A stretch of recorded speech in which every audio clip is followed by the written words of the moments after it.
Halo, selamat pagi teman-teman semua. Apa kabar? Teman-teman, kita mencoba untuk melihat hukum tata negara dari negara Tibet. Kita kalau membaca negara Tibet itu, kita mengetahui Tibet sebagai negara yang di atas awan karena di pegunungan. Dan kemudian yang kita ingat adanya negara Tibet itu adalah seorang Dalai Lama, pemimpin dari negara Tibet. Dalam konsep hukum tata negara tersebut, kita kan ada sistem negara kerajaan, negara demokrasi, dan juga ada negara parlemen di sini. Konsep kalau negara Tibet tersebut, pemimpin negaranya itu adalah Dalai Lama, seorang pemimpin negara dan juga seorang pemimpin agama, dan kemudian dia juga disokong oleh parlemen di sini. Dan negara Tibet juga mempunyai konstitusi.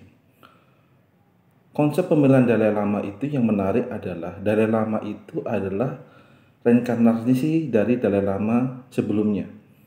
Dalai Lama hari ini yang memimpin Tibet adalah Dalai Lama ke-14, merupakan reinkarnasi dari Dalai Lama yang ke-13.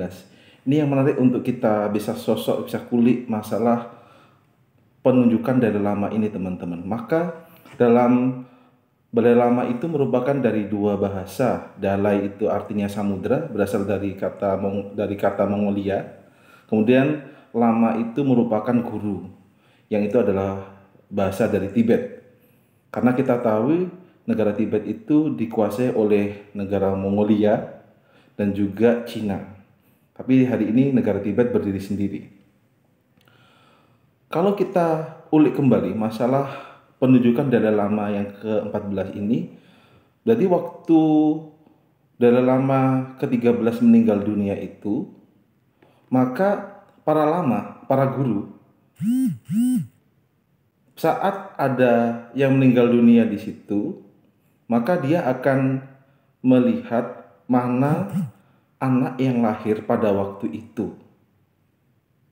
Siapa anak lahir laki-laki yang lahir pada waktu itu? Contoh mungkin Dalai Lama ke-13 lah meninggal pada tahun 1935 pada jam 1. Maka pada jam 1 itu siapa anak yang lahir laki-laki jarak 3 km 5 km yang pada hari itu juga.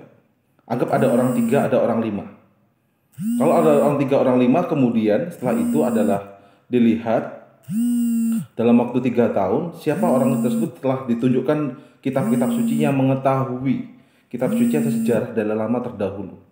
Karena berarti kalau dia tahu, berarti dia adalah sosok calon pemimpin agama dan juga pemimpin negara. Itu cara teman-teman untuk mendidik seseorang sebagai pemimpin, sebagai tokoh agama, Dalai Lama. Maka Dalai Lama itu sebagai pemimpin agama dan juga sebagai pemimpin negara. Baru setelah ada 3 orang tadi kepilih Dalai Lama, berarti ini adalah reinkarnasi dari Dalai Lama sebelumnya. Karena dipahami adalah bila Dalai Lama itu meninggal, maka akan diganti orang lain. Itu pemimpinnya adalah pasti reinkarnasi di situ. Para lama, para guru yang tertinggi itu akan memilih siapa anak laki-laki yang lahir pada jam itu waktu Dalai Lama meninggal.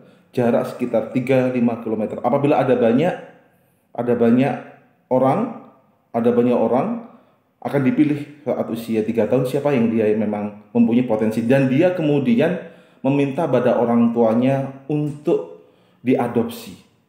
Maka orang tua, walaupun kita tahu Dalai Lama yang ke-14 anak petani, tapi teman-teman, dia itu merupakan Dalai Lama yang hari ini disegani seluruh dunia. Dan orang tua pasti mau memberikan diadopsi. Karena kenapa? Orang tuanya bangga karena dia itu adalah anaknya sebagai tokoh calon pemimpin agama dan juga pemimpin negara. Pasti orang tua akan bangga di sini. Kembali pada Dalai Lama ke-14 ini, teman-teman.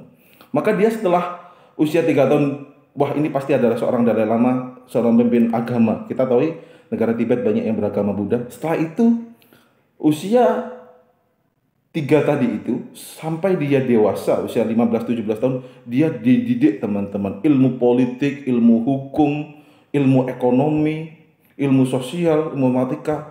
maka calon pemimpin itu Dalai Lama tadi itu dididik oleh para lama, para guru-guru untuk sebagai tokoh, untuk sebagai pemimpin agama dan pemimpin negara. Maka layak teman-teman, hampir semua tokoh politik, hampir semua tokoh dalam bidang kerajaan, contoh di Inggris, putra-putri calon penerus warisan, calon penerus kerajaan pasti akan dididik oleh orang tuanya dengan berbagai macam perspektif keilmuan, tidak cuma satu.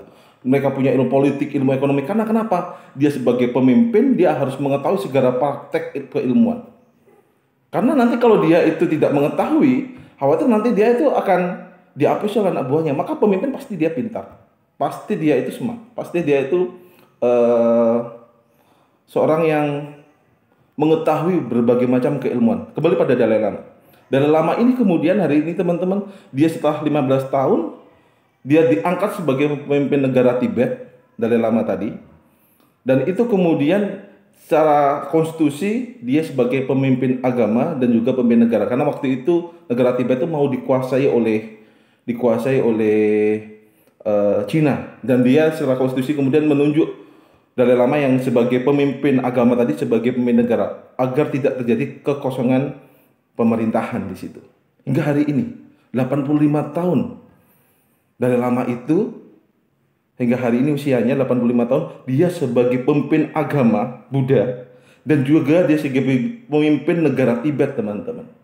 Maka konsep sebagai calon pemimpin itu yang mana kita ketahui bukan hanya kita antipati pada negara kerajaan atau negara agama kayak Vatikan, bukan, tapi ini adalah the way of life-nya. Mereka mempunyai sejarah kultur yang berbeda dengan negara kita. Dan itu kemudian diakui secara internasional. Hingga hari ini, Dalai Lama itu sebagai pemimpin yang kita akui hari ini adalah yang bersih. Dan juga rakyatnya mencintai, karena ada ajaran-ajaran Buddha yang hidup dalam jiwa mereka.